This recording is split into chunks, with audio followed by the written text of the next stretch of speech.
था तो राज सिंह सहायता करने आए नहीं, तो दारा बेचारा अकेला आता अपने अजमेर। अजमेर के पास एक जगह पड़ती है दोराई, जगह कौन सी है? दोराई नाम की जगह। यहां पे दारा आया, औरंगजेब लड़ने के लिए आया। औरंगजेब ने जसवंत सिंह को कहा कि आ मेरी तरफ आ लड़ने के लिए। अब जसवंत सिंह फंस गया, दारा अकेला है, उसकी साइड से जाके लड़े तो मर जाए, औरंगजेब की साइड से लड़ने का उसका जी नहीं है। अब क्या करे? तो वहां से निकला, जोधपुर से निकला, ब्यावर के आसपास आगे बैठ गया, गया नहीं, औरंगजेब का बीमार हूं। औरंगजेब फिर शक्तिशाली पड़ा, वो दोराई भी जीत गया। दारा को पकड़ा, दारा को पकड़ के उसने मार दिया, और दारा को तो बहुत भयंकर मारता है। दिल्ली में कई दिन तक तो गिरफ्तार रखते हैं, फिर एक दिन दारा के हथकड़ियां लगाते हैं, हथकड़ियां लगा के पूरी दिल्ली में घुमाते हैं। और दिल्ली में हर आदमी कहा गया कि जो भी दारा को देखे रास्ते में, वो दारा पे टॉयलेट करे और दारा पे थूके। पूरी दिल्ली ने टॉयलेट किया, उस पर थूका, फिर लेके आए उसको, फिर लेके आके दारा के पहले निकाले नाखून, फिर उसकी निकाली आंखें, फिर उसकी काटी गर्दन, हलाल किया औरंगजेब। और फिर औरंगजेब कितना क्रूर आदमी रहा होगा, उसने गर्दन काटी, गर्दन काट के उसको पैक करवाया, गिफ्ट पैक करवाया उसकी गर्दन का, और सांझा को भेजा। भाई सांझा का सबसे प्रिय बेटा कौन था?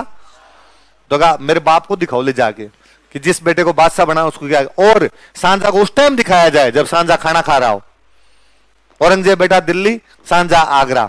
सांझा खाना खा रहा है, इतने में नौकर गया, उसने कहा सर आपके लिए औरंगजेब ने गिफ्ट भेजा, एक लेटर भेजा है, लेटर दो।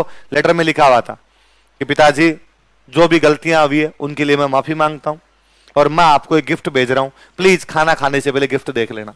तो सांझा को लगा कि यार कितना अच्छा बेटा है मेरा, भले ही आपस में भाई भाई लड़ लियो लेकिन मेरी पूरी रिस्पेक्ट कर रहा है, और लेटर में माफी भी मांग रहा है। कहा गिफ्ट खोला जाए, गिफ्ट खोला तो आगे सांझा, उसकी दारा की गर्दन थी। कहते सांझा ने 3 दिन तक उल्टियां की थी। आप खाना खाने बैठो, आपके प्रिय बेटे की आपके सामने गर्दन पड़ी हो, आदमी से खाना कैसे पाया जाए? पर औरंगजेब ने कहा तुम इसी लायक हो। औरंगजेब ने पूरी जिंदगी सांझा गिरफ्तार करके रखा था, जेल में मारा था उसको, और जब तक सांझा जेल में रहा औरंगजेब कभी मिलने ही नहीं आया। सांझा जब मर गया था उसके बाद वो आगरा आया, तब तक वो आगरा ही नहीं आया था। अब वो बन गया बादशाह, औरंगजेब बादशाह बना हुआ एकदम। औरंगजेब को सबसे अधिक खतरा यदि किसी आदमी ने पहुंचाया था तो साउथ इंडिया में शिवाजी। साउथ इंडिया में कौन है?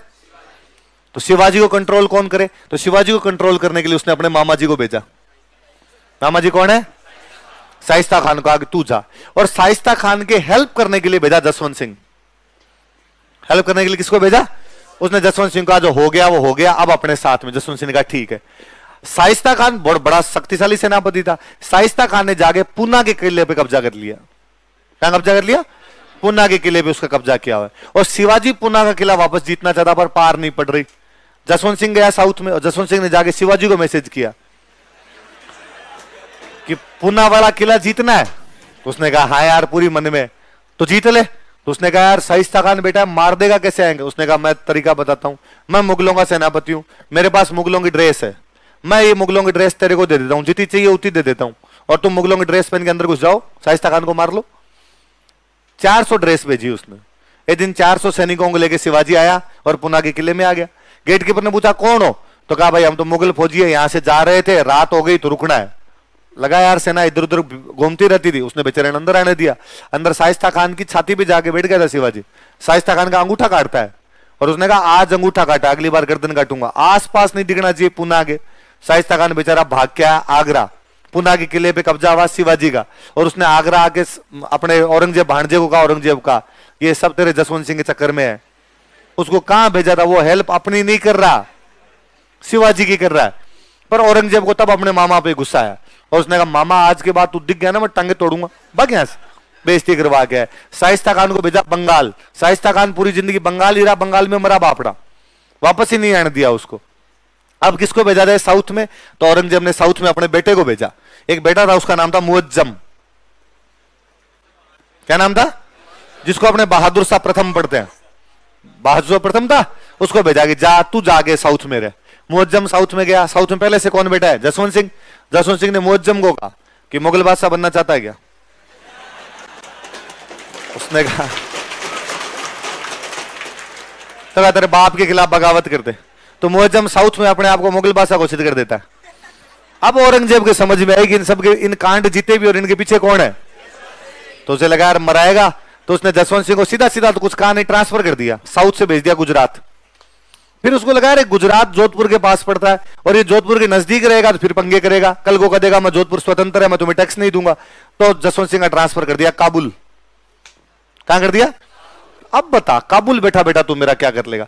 अब जसवंत सिंह उसके हर मामले में रोड़ा अटका रहा था। औरंगजेब को जजिया लगाना है, जसवंत सिंह उसको क्या नहीं लगाने दे रहा, जजिया। औरंगजेब शिवाजी के खिलाफ है, जसवंत सिंह शिवाजी के पक्ष में जा रहा है। औरंगजेब पहले दारा के खिलाफ था, जसवंत सिंह किसके पक्ष में था, दारा। औरंगजेब सुजा के खिलाफ है, जसवंत सिंह किसके पक्ष में चला गया, सुजा। अब जब काबुल भेजा तो औरंगजेब ने कहा अब मैं सारे बदले एक साथ लूंगा, और औरंगजेब ने जसवंत सिंह को भेजा काबुल और एक ऑर्डर जारी किया कि जोधपुर के सारे मंदिर तोड़ दिए जाएं, जोधपुर का एक भी मंदिर साबुत नहीं रहना चाहिए। और उसने कहा जसवंत सिंह मेरा विरोध करता है, अब करे देखे, अब जोधपुर को बचा के देखे, जोधपुर का एक मंदिर नहीं छोड़ेंगे हम।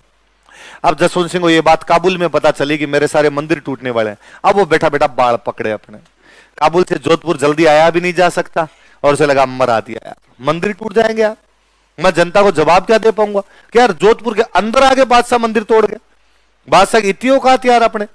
और अब पर करे क्या, कोई गतम गत उसके समझ में नहीं आए। उसने जितने दिमाग के घोड़े दौड़ाते दौड़ाए, क्या किया जा सकता है, क्या क्या औरंगजेब को कैसे रोका जा सकता है, जाऊं या ना जाऊं। उस समझ में आया कि अपने कितने भी जल्दी जाएंगे तो भी सेना लेके वहां पर नहीं पहुंच सकते, सेना लेके वहां पहुंचेंगे उससे पहले पहले औरंगजेब अपने मंदिर सारे तोड़ देगा। तो उसके और कुछ ही समझ में नहीं आया, उसने काबुल में एक ऑर्डर जारी किया कि काबुल की सारी मस्जिदें तोड़ दो।